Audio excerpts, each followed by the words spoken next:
Hey, greetings, everybody. Welcome, welcome.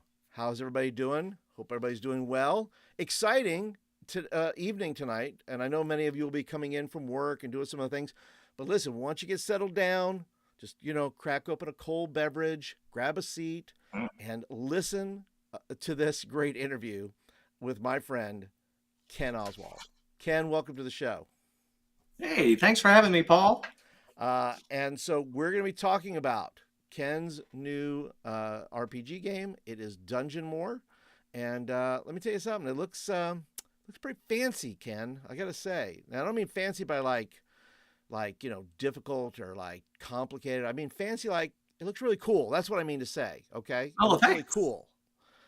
Because I think it's not it's simple but not simplistic, is what I'd say. Yes. Well, I've Yes. had kind of a fascination with rules light micro RPGs for a while.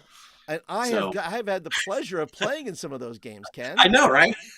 I mean, I've played sci-fi, we've done fantasy, and Yep. is this tell me, is this an amalgamation of some of those rules from back in the day?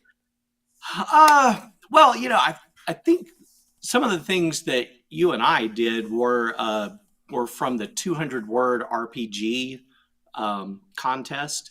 I Yep, was writing a yep, lot of that's what it those was. back Uh in the huh. day. Right. Right? And I know that I used a lot of basic principles in writing those things that led into Dungeon More for sure. Okay. Uh, so yeah, but Okay. kind of by necessity, the mechanics are a little different. Some of the rules are a little bigger. Well, sure, as they would be some 10 years after, which is a little backstory for those that are watching. By the way, Ken used to run, to me, the best comic book store and game Oh, store in the state of Alabama, as far as I'm concerned. And what a great time I would have going there and run Pathfinder or just play in Society or whatever it was going on. Always a special place, Ken. By the way, still some of my great memories are there and made friends out of there that I still have to this day. That I wound up meeting and played and continued to play in some adventures today. So, yes, yeah, I loved those times for sure. buddy, it was fantastic. It was fantastic. And so, yeah, and so we're gonna jump in here. I know that, like I said, people are gonna be jumping in, people are gonna be asking questions and so forth, and doing all the things. But we're gonna go ahead and get started because I think what we want to talk about is gonna take a little bit of time, but that's okay. I want you to unpack everything, Ken. Tell it all right here. Gotcha. Sounds So, good. so let's go ahead and just start. Just go ahead and give us your background in gaming. Oh, background in gaming. So I've been gaming, I guess all of us geeks say all of our lives, but when you reach a certain age that has some extra meaning, I guess. I specifically for role playing, I have been playing, running, writing role playing material for about 43 years, 44 years in Okay, that ballpark. we're in the same ballpark. We're in the same In the ballpark. same ballpark, right? And recently, so you mentioned Excelsior, my old comic and game shop, and I went away from that specifically to get into this industry and do these things. So for the last 3 years, I've been working professionally with Infinite Black. Infinite Black is known for Elder Dice and the Vast Grim role playing game. Mm-hmm. And currently, we are working on the upcoming project Nocturnus. There's already a Kickstarter landing page for that, so you can check that out as well. But yeah, that's a little of my repertoire. And Just a small amount, I imagine. I remember we would so, spend a little bit of time talking about games and things like that, and of that nature, as we would gather with yep. others. It was like Cheers, right? We would just sort of gather around, and somebody would walk in, and somebody yell Norm, and then then conversations would get Oh, started. Paul's here. There we go. Then we start something else. oh, So when did you start actually designing games? When was that started? Like, you said, hey, I think I hmm. might have a few ideas. So I guess the first time it crossed my mind was probably in college.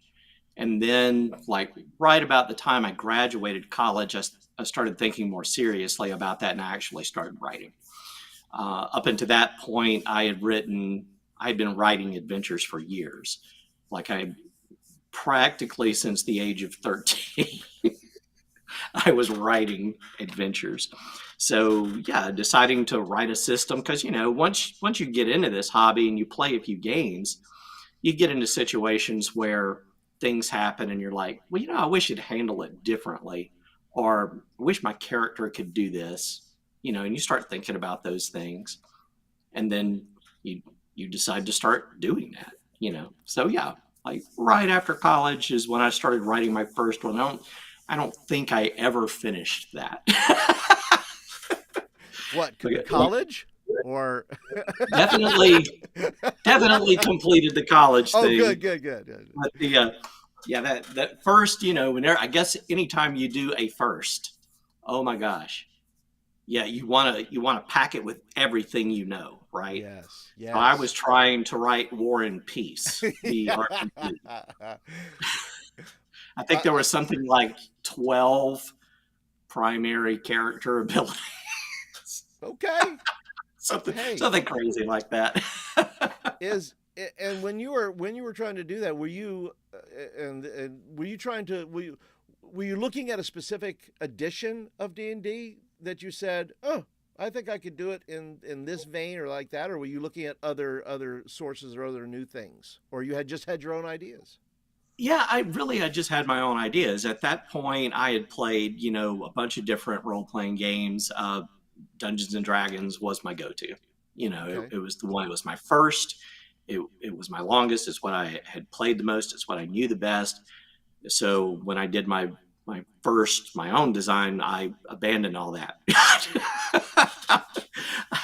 I decided I wanted to write a kind of universal system, like GURPS, something that could kind of handle anything that you could Okay. imagine.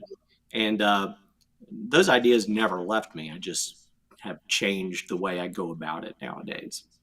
Okay. Well, I think that's great, though. I think anything that that can expand, right? Anything that's expandable, anything that you can throw the kitchen sink in there, type of deal, right?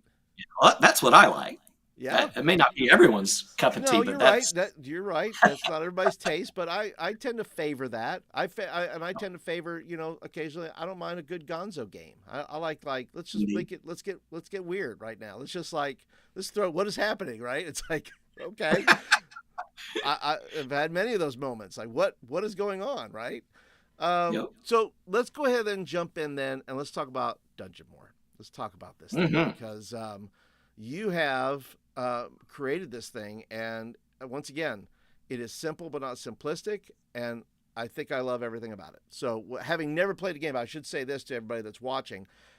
Ken's on here because he's my friend. I have not. I have not even played the game, and I've read the rules because the rules are That's so short. surprising. Okay, it's as light as it could be without being air. It is. It is. So Yeah. tell us, Everything fits. yeah. Yeah. Everything fits on a GM screen, or I call it an RPG screen because it's not just for the GM. The screen handles everything from player character creation to your game rules to how you incorporate other material into the game. Right, and let me go ahead and show that because I think I have. Oh, that's that. Let's see. There we go. And there's your rules right there. So I'm counting, like I said, the 6 panels there, and that is it. Those are the rules. Hmm. Yeah. I can't see that on my side, but But you know your rules. Take my but word I for know. it. These are the Yes, yes, rules because you sent them to that is me. correct. Well, that is what we call the working document. So the Okay, final manufacturing file will be a little different. It'll be a little fancier, but yes, sure. that is currently what I am running games from. And For by the sure. way, yeah, Ken has. I've seen some of your clips Mhm. over on your channel on the Kickstarter page of you kind of running games with people, and it's going quite. It seems like when you're playing with them, that they're really adapting really well to it. And can you tell me a little bit about the players you're playing with? I mean, do they have any? I don't know if any of them had a background in RPGs, or were you teaching new people, or? So for that particular session, I had some a couple of buddies that I had gamed with before, and I had someone that had been doing a little Dungeons and Dragons, but not a lot. Mm-hmm. That was Jasmine, and then of course I had Brian Colin on there, who is the writer of the principal writer of Vast Grimm. So he was my veteran pro. But yeah, so I just threw them all in together, and we started playing. None of those folks had ever seen that version of the game. A couple of the players had played a previous version of it that worked a little differently. But yeah, I was able to throw them in, and as we talked about on that video, takes about 15 minutes or so to make up a character.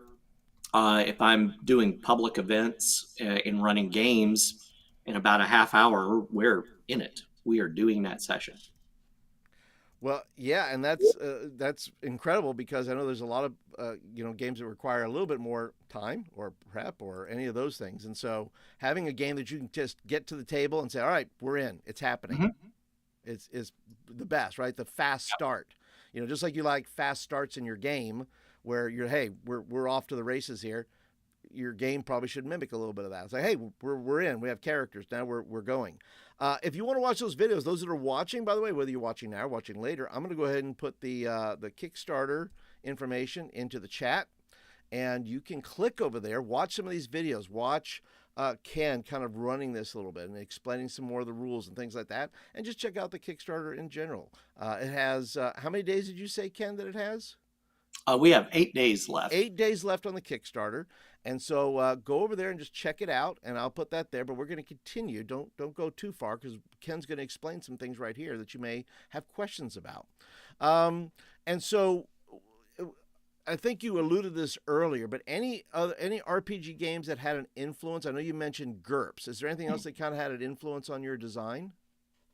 Uh, well, on the design itself, I think probably my strongest influences were Dungeon World, Okay. the White Hack.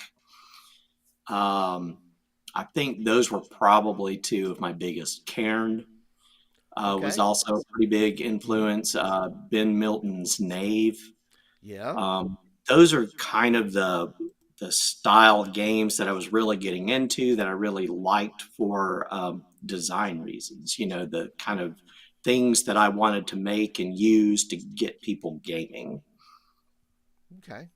Yeah, and Nave and Karen and all those are super. I have all I own. I think I own all of those, but and so I can see a little bit of that in there. So why did you then decide to say, okay, because even Karen and Nave have books, right? They have like and most of it is tables, right? I think a lot of it is tables and things like that. But your thing here, say I'm going to put it all on just the dungeon screen. What led to that decision and making doing that? Well, it's funny. I had been talking about the project for a while with Brian, and he wound up doing some project management on that for me. And originally, it was going to be a book. And actually, I'd already started writing the book. I was like, I think 3 chapters into it, And at some point that summer, last summer, I was like, man, there's so much going on with Infinite Black, and there's time in the day. I but I need to push myself to get out here and get my own company, Dark Vision, doing something. Uh, so how can I do that? And we were just kind of brainstorming, and he said, well, why don't you write a zine? And I was like, oh, yeah, that's perfect because it's light. Those are hip, Exalted Funerals doing their thing, selling lots of zines and stuff. I said, people enjoy this.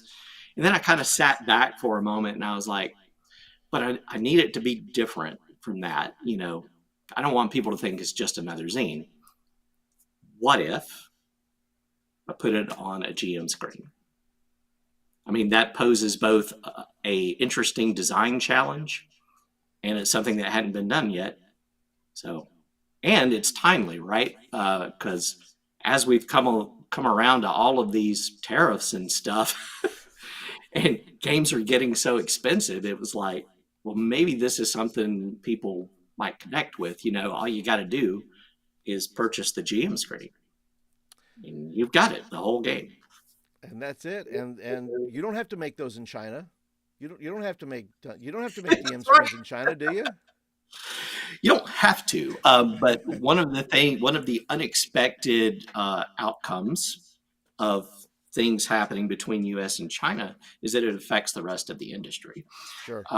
The rest of the industry decides, well, now, even if you're a printer in France or a printer in the U.S. or Canada, Yeah. Those businesses are going to leverage that cost. They know what you're going through with China, so they're like, now we can make a little more money too by charging you more to print over here. Yes, absolutely. But which I think you're right though about coming in at the right time and saying, maybe you don't need a three book set to run a game, Right. right? Maybe you don't need, tomes, of Yeah. paper, right? With Right. all of that. There's nothing wrong with that, but No, the I love difference. them. Yeah, yes. I've got tomes on Hey, my shelf. I got Right. tomes on You tomes do on too. tomes, for sure. You And, don't and I have to like have them. writing tomes, but That's right. That's right. And we love them. We love them because they look great on, the bookshelf or on the table or yep. wherever. But sometimes, listen, like, sometimes sometimes you just want something smaller, something a little bit not as Mhm. what do I want to say? Clumsy, not clumsy, maybe that's the wrong word. Compact, Wieldly. convenient. Yeah, yeah.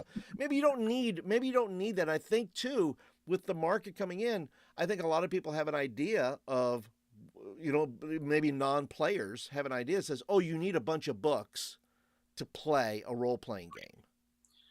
But you know what I also hear players say when they do that is they get so invested in the books and then trying to play the game that they wind up investing more time trying to figure it out Mm, than they do actually playing.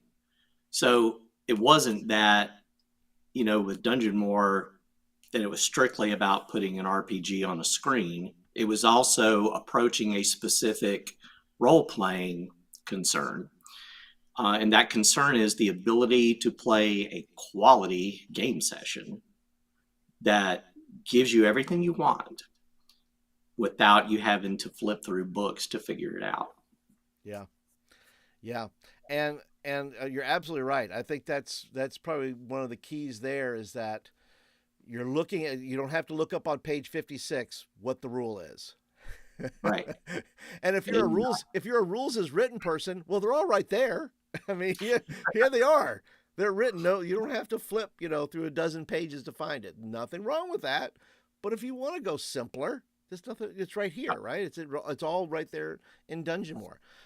And those, I'm going to go over here and I'm going to swap over here because I want to talk about character creation. Let's do that real quick. Let's look at the thief real quick.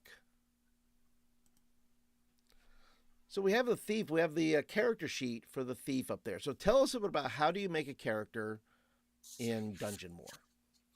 Right. So those sheets are like an add-on option or a pledge option in the Kickstarter. You don't actually need the sheets to make up a character. You can just use the screen. Sure. But for players, if they have one of these sheets and they're all, they spell out the type of character you want to play: fighter, Mm-hmm. thief, Right. wizard, or cleric. Those are your core classes in the game. If a player has one of those sheets, that's their player's handbook. It's got everything on it they need to make up that character. They don't need the GM. They don't need to reference the screen at all. They can just use their character sheet, this thief sheet, for instance. And the Delver, these are called Delver sheets. We call our adventurers Delvers And because and they you call and the GM is called what? the Watcher. I love that so much. I'm Well, the Watcher. you know, it's less adversarial too than Game Master, right? Oh, And true. we want our GMs to be impartial referees and fans of the player characters. So to me, that's like someone sitting back and watching TV or a movie about, you know, their favorite genre, their favorite theme. So yeah, the Watcher. But yeah, so if you've got one of these Delver sheets, you'll notice that on the front they're numbered 1, 2, 3, 4, 5. You know, in the different areas, different blocks. Hmm. All you have to do is follow those numbers, do what those numbers say, and you are creating a character. And Get I to step love it. It's one. like a roadmap. It's like, Yep. hey, start here, go through your numbers, go through the progressions, and you're done. Right? And there's additional information on the back side of the sheet for if you go to one of those numbers and you want to dig into it a little. And those are the folks that say, yes, I wish to dig into it. And there are people who do say, look, I want to, Yep. make this character anything it needs to be. But I love the fact too, what you say about is that the philosophy of the Watcher, the design of that is really cool. That it really Okay. puts it, because it really does. It really says, hey, because you're not as much running the game, right? You're participating. You're participating. You're a co-conspirator, if you will, in Yeah, helping players and their characters, be involved. And absolutely. I think that's just a smart thing is calling the player the GM a watcher, because that's Yeah, what they're doing. They're watching. I'm excellent. watching you. Is that permissible? Can Absolutely. they do that? Like the watcher just goes, I'm watching you. I'm gonna start trying. You know, I still do pen and paper society at the library, so you know I can go in there and try it out and go. That's right. There we go. There you go. You introduce yourself. I am the watcher. Oh yeah, Oh my goodness. Well, can you just go through? Can we just go through real quick and let's say make a character, just a thief here. Can we yeah, just make a yeah, thief yeah. real quick? So you'll start with your thief. You'll look at number one, and it says write a name and put a one for level, and pick your bloodline. See back. It even references the back and describe your Delver. And if you look right there, you know you'll see where you put your Delver name, where you write your bloodline. That's what we call a species or a race. Okay. And then looks, where you just literally describe what your character looks like, maybe personality quirks that they have. From after you've got that, I mean, that takes you what, 5 seconds maybe, unless you analysis paralysis on the name. Yeah. Bob always works. Yep. Step two, you roll 6 stat scores and you arrange as you like using 3d6. This is the classic method, right? Yep. I have, you know, as the watcher in groups, allowed them to roll 4d6, drop the lowest, Hmm. because I have some that just can't take the old school style. So hey, I'm in a group. When I play with guys, these guys are 3D6 down the line. Yep. You're it. That's it. You get what you get, buddy. Well, the important thing to know about Dungeonmor is so this stat area number two also references the back where there's a little, you know, stat table. Okay. And you'll notice that on that table, Dungeonmor is a lot more forgiving. Your scores, the modifiers that your scores result in are generally higher. Yeah, I So even noticed if that. you roll like a 9 for an ability, you still have like a +1. So that's, Yeah. you know, that's pretty good. Yeah, you're not at a And one, -1. right, you got to roll pretty low to get to the -1. Like you have to roll between a 3, 4, or 5. That's right. But yeah, once you have your stats, you go to number 3, which is abilities. You choose 5 and give each a mod equal to your stat +1. And what that really should say, the final file is going to say stat mod, because it's Okay. really the stat mod. Sure. So, and those you'll see those are just check boxes. They're ability names there, and you can just go down and check them. So you just And do then how many do you choose? 5. 5. Okay. Mm-hmm. That's pretty good. Yep. And then on that right-hand side, you'll see where it says mod. And each of these abilities are referencing a stat, right? So if you look at your intelligence, let's say you took one of the thief abilities that uses intelligence or dexterity, you could look over at that modifier Mm-hmm. and you just port it directly over to that ability, right? And add a Right. +1 to it. So if you had a dex that was already gives you a +3 modifier, it would be a +4 for an ability using dex. Okay. That kind of makes sense. Yes. And yeah, you pick your 5 abilities that you want your character to have. Now, something that my pro players have learned at this point is that Dungeonmore also allows you to make up abilities on your own. So if you decide there's something that's just key to being a thief that you want, you can write it where it says others at the bottom. Okay. Did you have some people in your games that came up with their own things? Everybody. Oh, Once tell me what did you hear? once players figure out that they can do Yeah. that, that is like all they want to do. And there's like a whole, this led to me including in the Kickstarter a blank open concept sheet where they can make up everything, including the class itself. Okay. Uh, Players absolutely love that. I would think so. So yeah, but in the original version of the game, that's all players did is they created their own abilities. There were no lists of abilities, but that wound up us taking an hour to create characters because people would sit and think about the perfect abilities that they had to Yeah. have. Yeah. Yeah. So we have to have a list, and that moves things along a lot quicker. So once you're comfortable with your abilities, you go to step 4. And step 4 is your hit points, and it says let's see, for the thief, roll d6 and add a mod from either Constitution or Charisma for hit points. Okay. Now this may be an interesting point for people because typically it's Constitution, right? When we're talking Yes. about D20 system games, Right. that's the classic. The reason why Dungeonmore looks at that differently is because it defines charisma also as willpower. And Okay. because hit points cover everything for Dungeonmore from physical damage to psychic damage to soul damage, emotional damage, you name it, whatever, it all gets distilled there. Willpower becomes a crucial component. You Oh yeah. know, your ability to push on and fight, even though you've got wounds and stuff, to me, it just makes sense to have willpower play a role on par with Constitution. Sure. And you may even call that bravado, like like Absolutely. your charisma is your bravado of I must, this. In how many movies have we seen, right, where there's this Yep. speech or this moment where they talk or they, you know, talk themselves into or will themselves into the moment, right?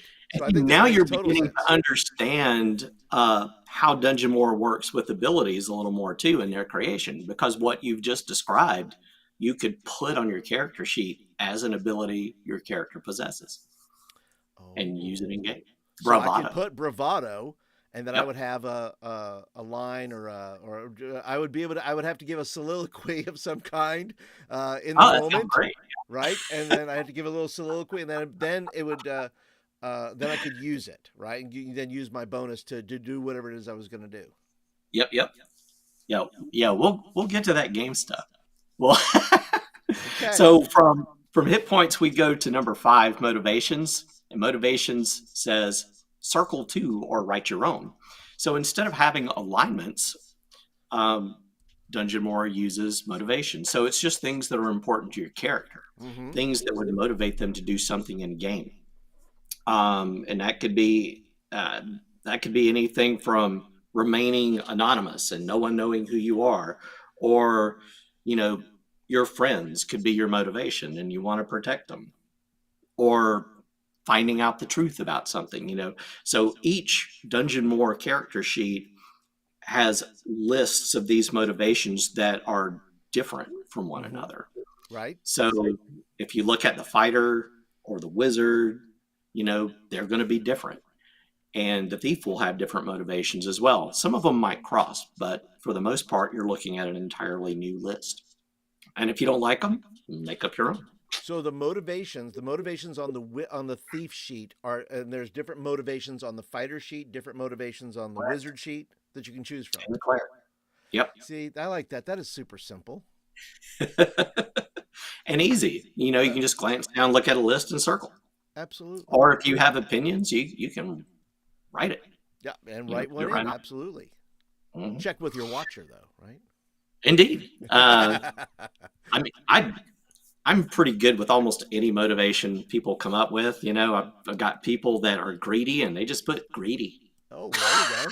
Hey, nothing wrong with that.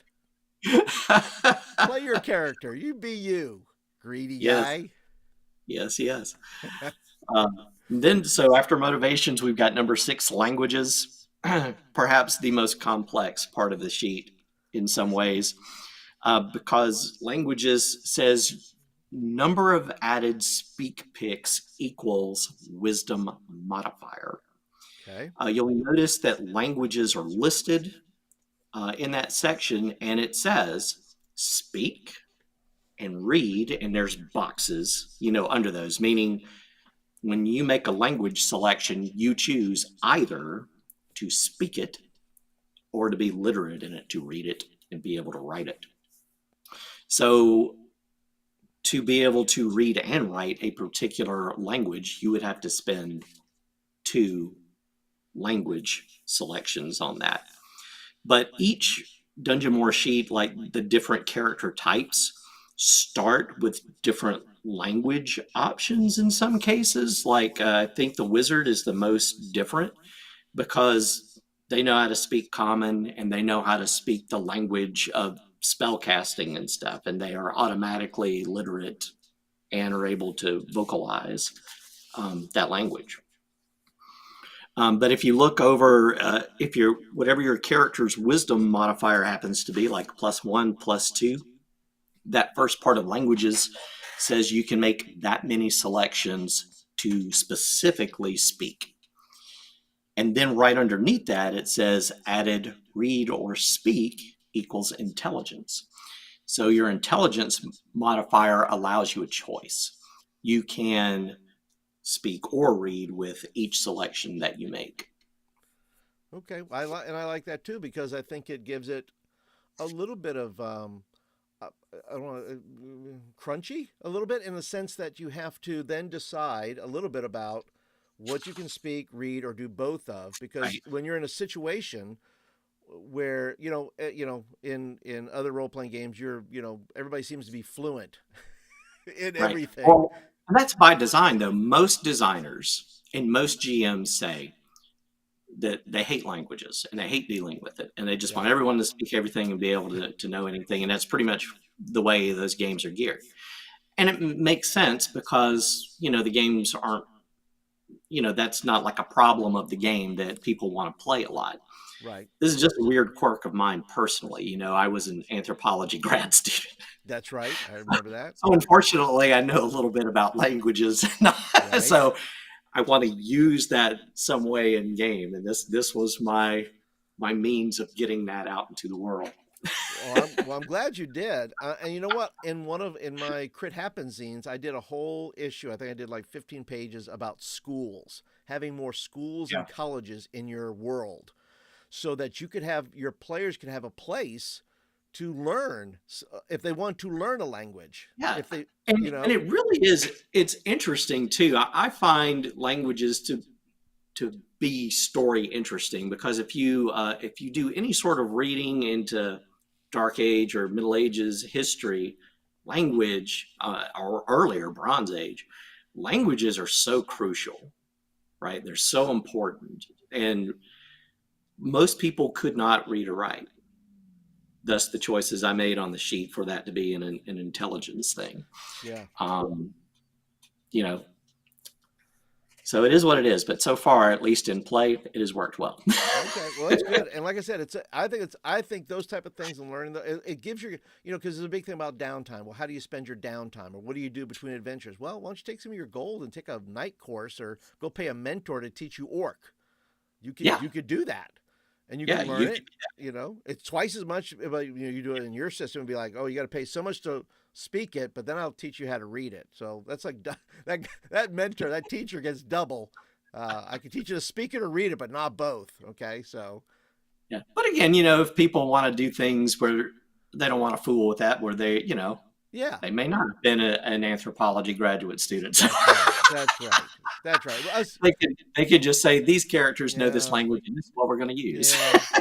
Listen, but I like entomology. Am I saying that right? Entomology, right? The root of a word, right? The Entomology, yes. Etymology, yes, the root of a word. I love the roots of words. I love to look where Yep. does that come from, right? Oh yes. And so I think languages. Let's put them in there. Let's make language a thing again, shall we? All right, Anyway, carry for on. sure. So then you're pretty much done. You go to number 7 and it says equips, and that's the stuff that your character carries on their person. Uh, and this game makes this super, super easy. When you are at creation, you write as many equips as you like that you can carry for free. You don't you don't buy them. You don't have to struggle with spending money. You get money on top of that um, for starting characters, but you don't. That's just extra for you to use in game. When you're creating your character, it's assumed you have what you need for the adventuring you want to do for your character type. So you just add it. So there's no number that like. In other words, you can only some systems like Shadow Dark. Shadow Dark says, well, you can only have 10. Right, 10 is your limit, unless some other things come about that you can have more Well, there constitution. is a number. It does say as many as you can carry, and what this game looks at is your strength. Okay, So whatever your strength score is, like if you rolled a 12, you can carry load 12 total of items. okay, And the encumbrance or load system in the game is super duper simple. If you can stick it in your pocket, it is actually load 0. It doesn't even count against you. If you can use it with one hand, it is load 1. If okay, it is two-handed, bulky, or heavy, it is load 2. okay. There's your encumbrance system. There You you add up go. those things, and that's what you can carry. So it's intuitive. Players understand that right away, and they know how to fill things out at that point instantly, and all of Yes. that is provided on the character sheet. Now, the other thing that affects that is armor class. When you pick items, um, the load value of something that you wear for protection, your armor, is up to you, and it gives you an armor class equal to that load. So if you said, I want chainmail, and I think chainmail is pretty heavy, so I think it is a 3. I think it's even heavier than two-handed bulky and heavy stuff Mm, usually is because it's metal and it's chain links. So I'm going to give it a 3. That means I have an armor class of 3. okay. So the conversion is just straight easy. And armor class in this game is just straight damage reduction. So if your character takes 8 points of damage and you have an armor class of 3, you only take 5 Okay. Okay. All right. And plate mail would be maybe 5 or 6. or 6. 6 is the max in this game. Okay. Yeah. So once you get up to 6, that's the best. I don't know if it's the best bang for your buck. I guess it depends on what you want to do. Well, the rules still apply. If you're in plate mail, there's other issues that you're going to have. So, like I slipping. had a halfling in my last game that wore plate mail. Really? How He did was that a work out? it seemed to work out for him. Now he was a halfling fighter. He wound up getting thrown into a sewer, unfortunately, and sank to the bottom. Oh, oh, oh no. I guess it has its pros and cons. It does. Well, it's a good thing it's so easy to roll up another character. That's the Yes, yeah, absolutely. Yep. And All I right. mean that is all your steps. You have created a character at this point, and you're ready to go. Okay. All right. Well, good. That's and done with that. But on the bottom hand, right? You talk about the check save results. Yes. So when you roll dice, when you roll your d20 to do something in this game, you are always going to know how you did Right. because the result is on your sheet and they never change. So if you roll at least a 12 or better, you've had some measure of success. A 12 to 15 is called a struggle. That means that you have some limited success, or it is the success has cost you in some way. There's a Okay. trade-off. Right. If it's a 16 or more, it is a success. Success. You have done exactly what you wanted to do. And in combat, this usually means it was so good that at least one foe can't attack you back because you're just bringing the heat. There we go. I like And that. then you've got your crit result, which is a 20 or higher. And this isn't a natural 20. This is your die roll plus your modifier. If it is equals up to 20 or more, that is a critical roll. Okay. And usually that gives you, in combat, it gives you an extra die of damage. You have done something more. Yes. Yes. Well, we all want to do more. That's for Yes. sure. We all want to do we want more. We don't want the 11. We want the more Yes. for Yes. sure. Yeah. And those dice rolls, a check is for when is for an action that your character takes. And that is not to say you have a single action. It just means you are describing what your character does. Right. And you make a single check roll to find out if you had some level of success with that. And a save is kind of what it sounds like. Anytime you're reacting to something that might harm you or affect you, you are making a save. And Okay. these occur on a player's turn, and you only roll once. So for whatever your character is doing, whatever you have described them doing, like it could be, I run and somersault over the front line of guards and stab their boss. You have just described a few seconds of action. Right. That is a legitimate thing you have done, and now you roll for it to see what happened. And a save is, a reaction. This also happens on your turn.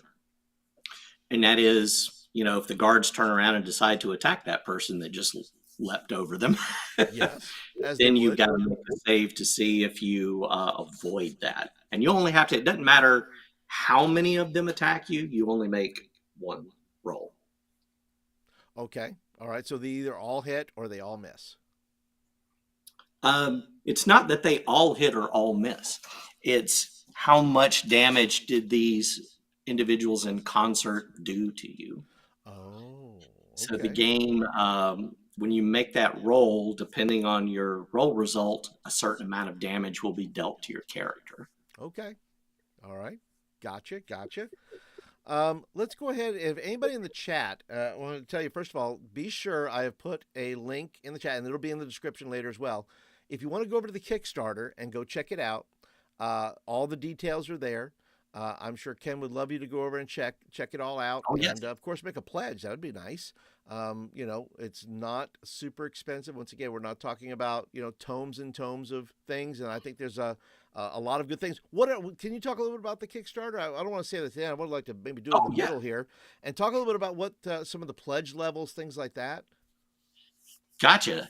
So, the pledge levels are there's the first tier of that, we call it dungeon levels. And the first dungeon level of that is for the digital product. And that's a pretty good pledge because it's called a digital core set.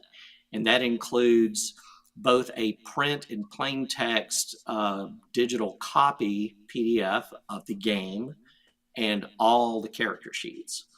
And any extra materials that wind up getting thrown into that. So we mentioned that there's a setting involved with Dungeonmor, and that setting material gets put in there as well. So that would be your dungeon level 1. And then your next tiers are, if you want the physical screen, you can pledge just for the physical screen.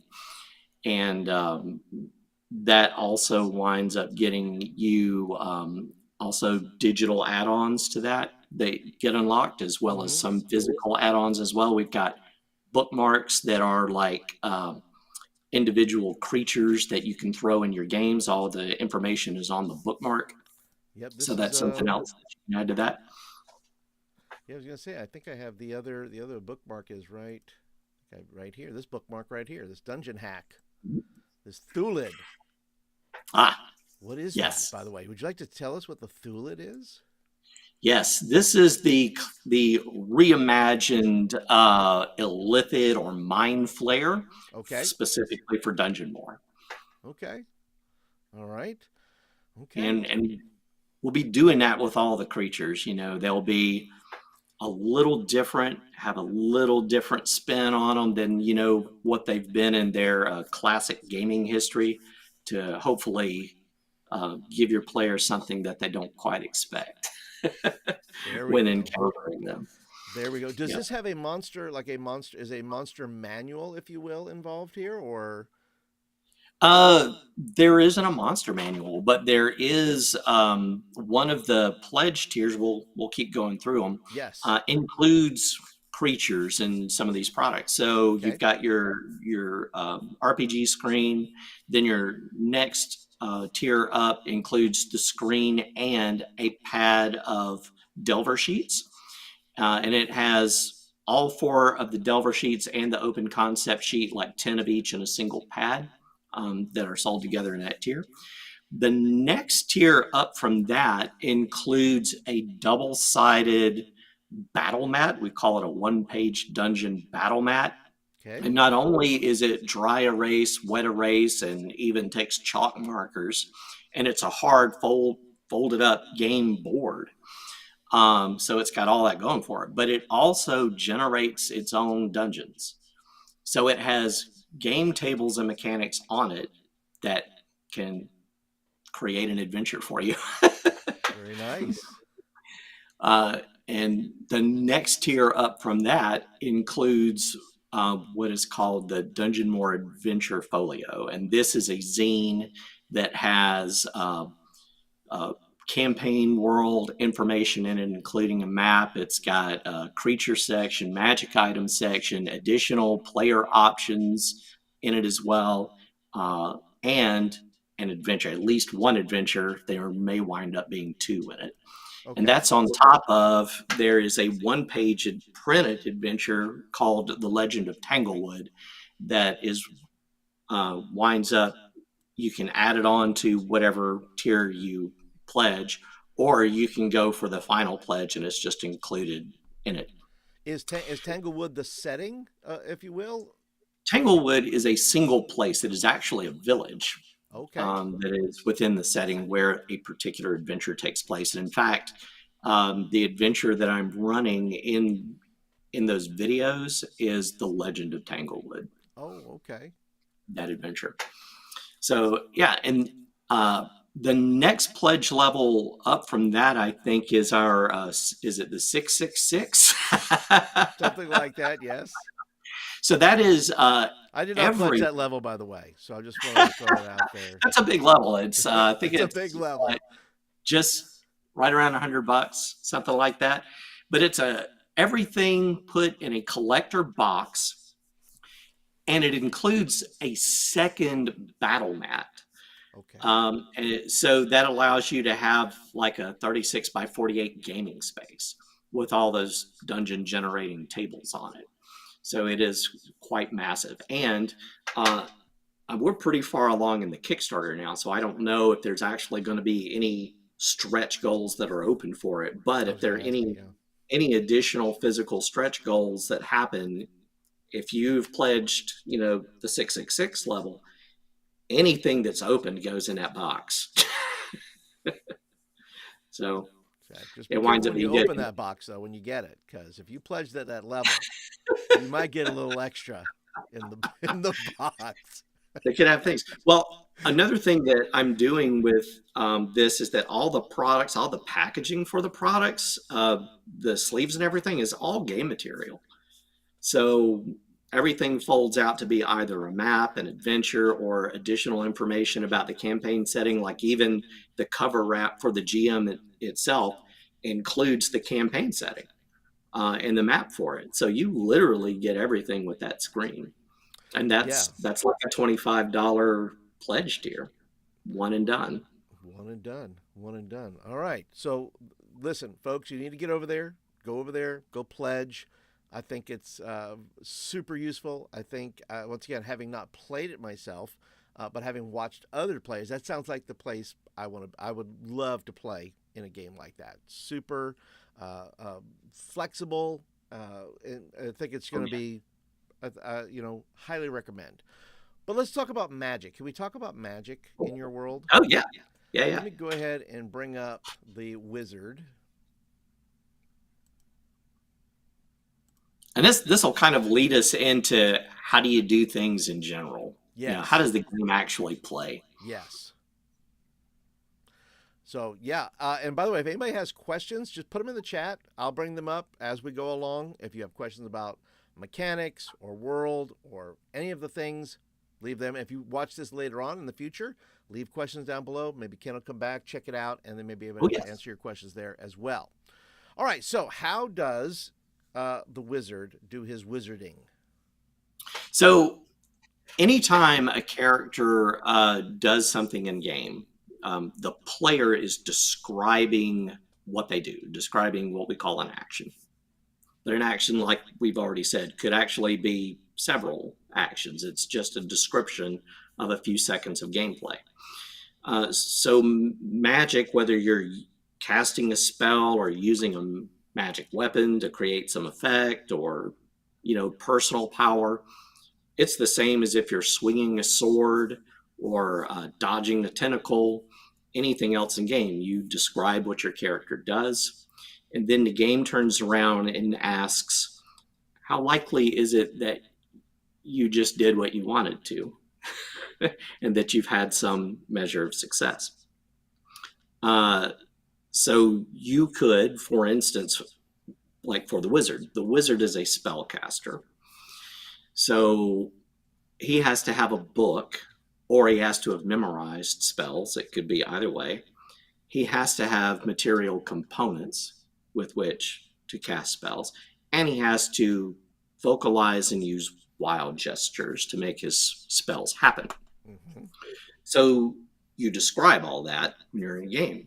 You might say, my wizard is going to cast the spell Fireball, which he has memorized. So I take out some specially prepared ash and throw it into the air, and I aim at that group of orcs across the room and cause a fireball to send out and explode on them. You have just described your action. In fact, you have described an extraordinary action, Yes. which we call a feat in the game. But yeah, once you've done that, that is what your character is doing.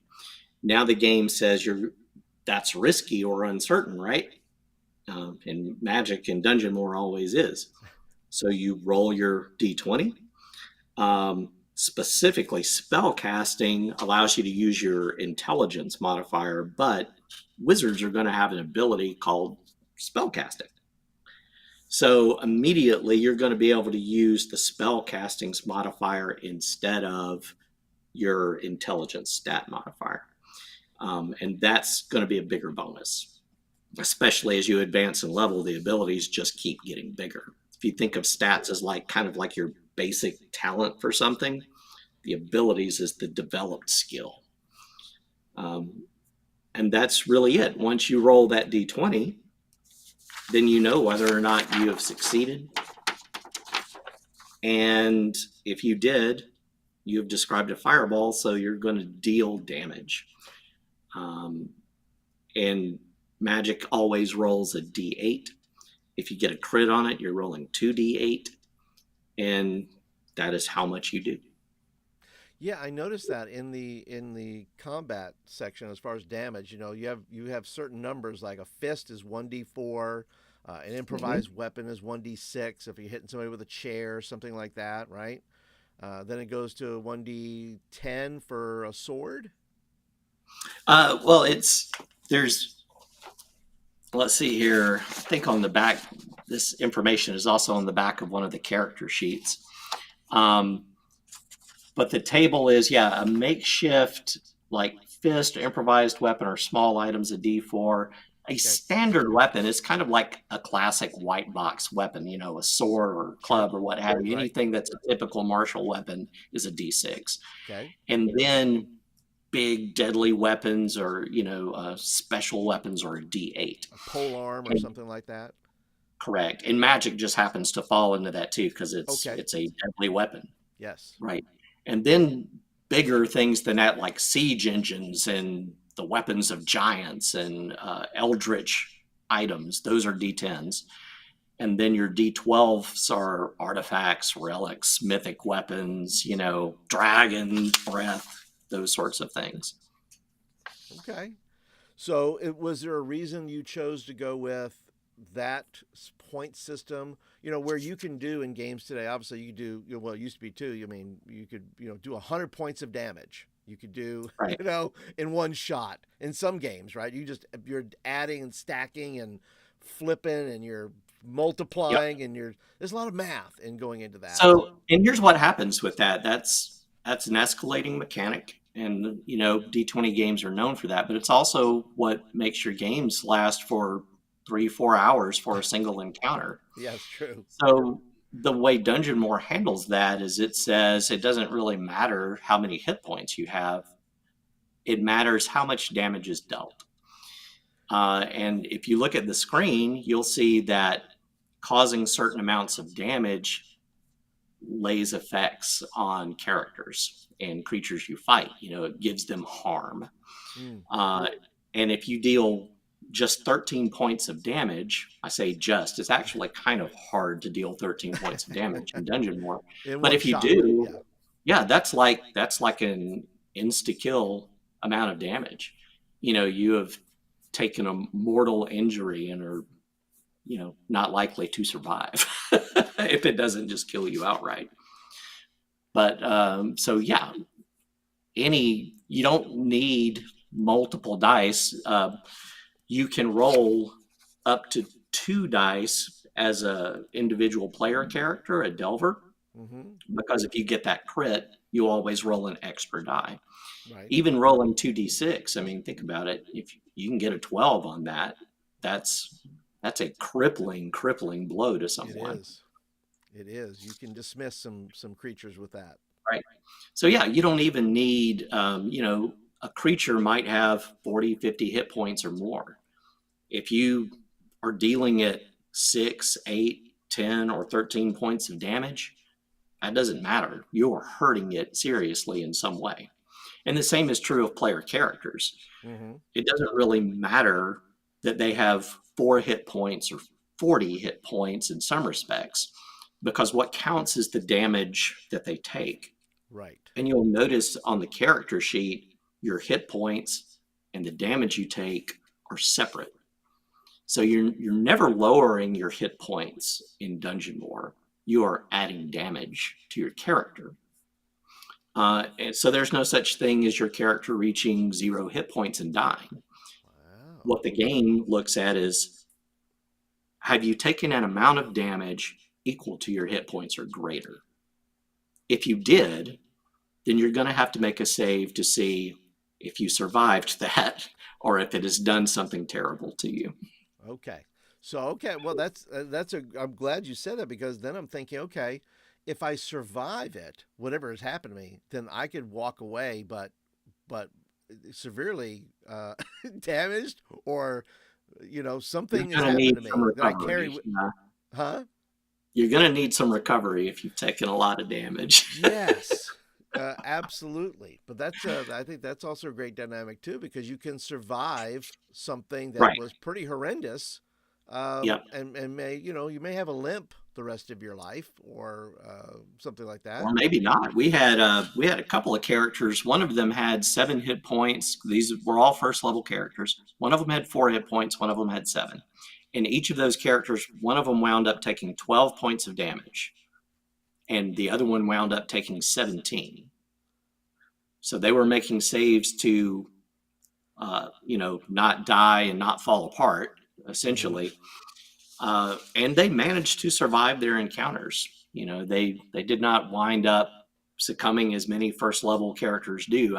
Players will find that first level characters in Dungeonmor are really quite fairly sturdy and a little more powerful. They're deceptively more powerful than they appear. I mean, you can, with a wizard, cast a fireball at first level. Right. So Right. Right. And thinking that's as about, much damage as a higher level wizard. yeah, and like example, I've played a lot of Shadow Dark lately, and so every Mhm. role is critical. Every Right. role in Shadow Dark is critical for me.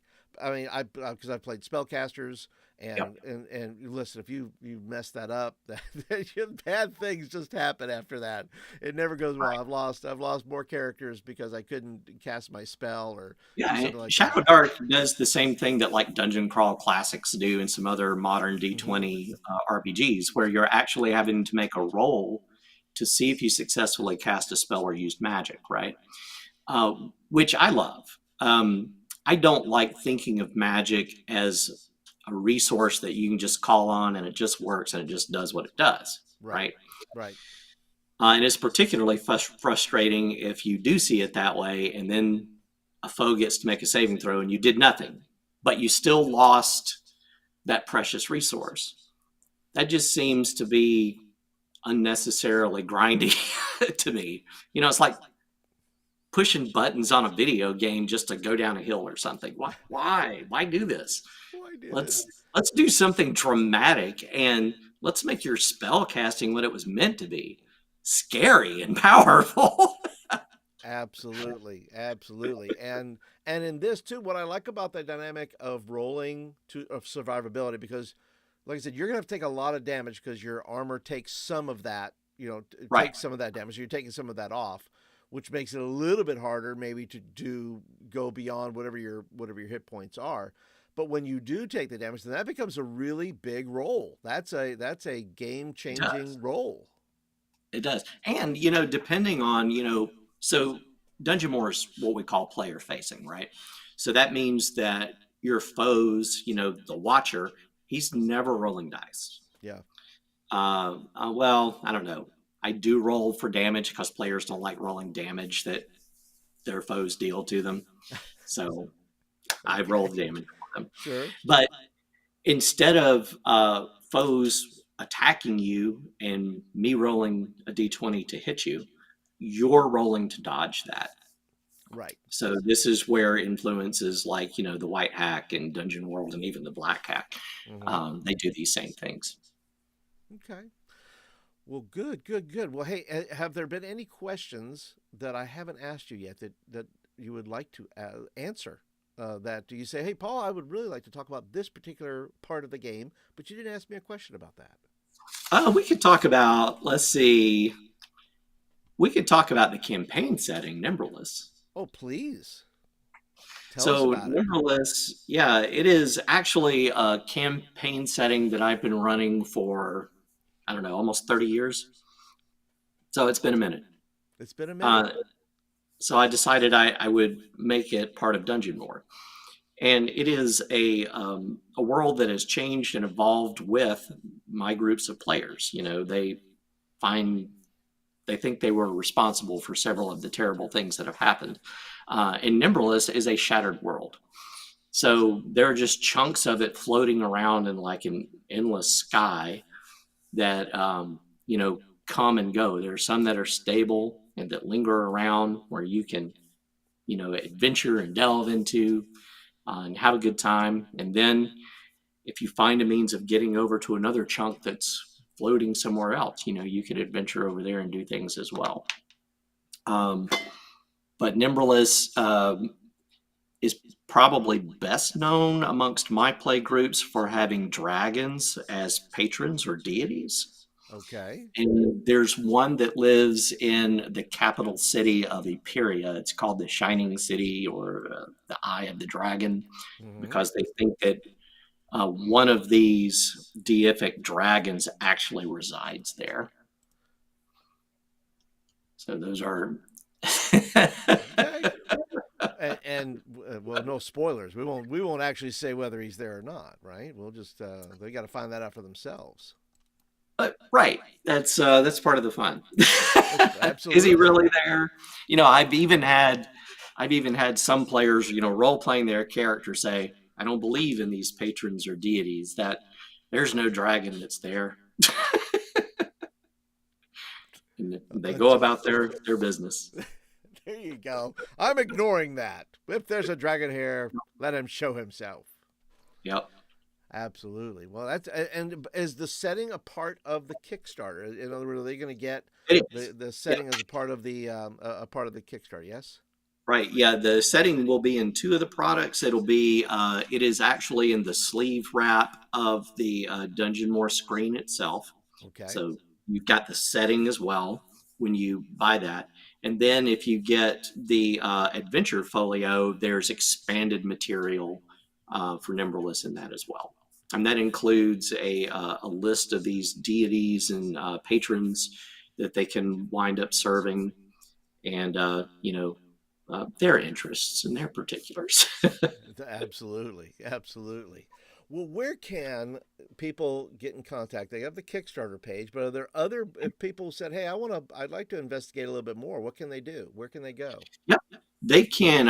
If you do Facebook, I have a group there called Briefings for the Descent. You should be able to do a search for that. And Briefings for the Descent is about pen and paper RPGing in general. But I of course post everything Dungeonmor there as well. There's also my old store page, Excelsior. It still exists. It's now a community um, hub where I post, what I'm doing, and other people can post what they're doing. And so I put everything about Dungeonmor on there as well. Mm-hmm. My company, Dark Vision, now has a website called darkcrawl.com. And at darkcrawl.com, you can see everything Dungeonmor there as well. You can even subscribe to a mailing list while you're on there. And yes, please sign up for the mailing list. Yes, the mailing list, will cue you in on to what happens after the Kickstarter. If there's going to be another Kickstarter, it'll talk about that as well. It'll give updates for the actual product releases. And the whole reason I created this website is because I want to start giving some of this stuff away for free. Sure. So probably starting this next week, if you go and you get onto darkcrawl.com and sign up for the mailing list, I'm going to start dropping freebies on it. Creatures, scenarios, stuff you can use in your games. And I'll be writing RPG articles, which people can read. And I've already posted, I think, my first one on there just a little while ago. So that should update soon. All about what I mean by this term dark crawl being a type of scenario or kind of GMing style. There we go. And yes, our my friend the K5K has said he is noticing that the art on the Kickstarter page looks good, and the classic swords and sorcery tag has drawn me in. Oh, awesome! I like it when I do decent art. Did you do the artwork for that, or did you have? I have done all the artwork. Wow, that's great, Ken. This is fantastic. Not that I doubt you couldn't do it, but I'm just saying that the art is really, really good. It's funny, the two worlds don't always cross. Most of my Excelsior crowd didn't actually know that I was a fine art oil painter. Well, for I didn't know a that. number of years. I am a formally trained artist, both drawing and painting, and I did some sculpture. I'm not great at that. But yeah, so all of that artwork is mine. If you look at, I put a piece in progress on Kickstarter and on Reddit at the Dungeonmor. There's a Dungeonmor community on Reddit. Mm-hmm. And you can look at the art in progress there, and that's a pretty nice piece too.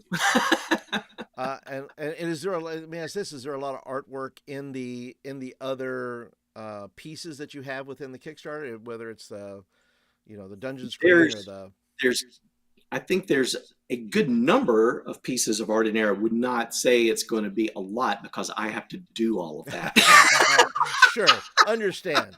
But But yeah, there's going to be some really good graphic design elements and stuff like that, which I am doing all of that as well. It'll look fancy for you for sure.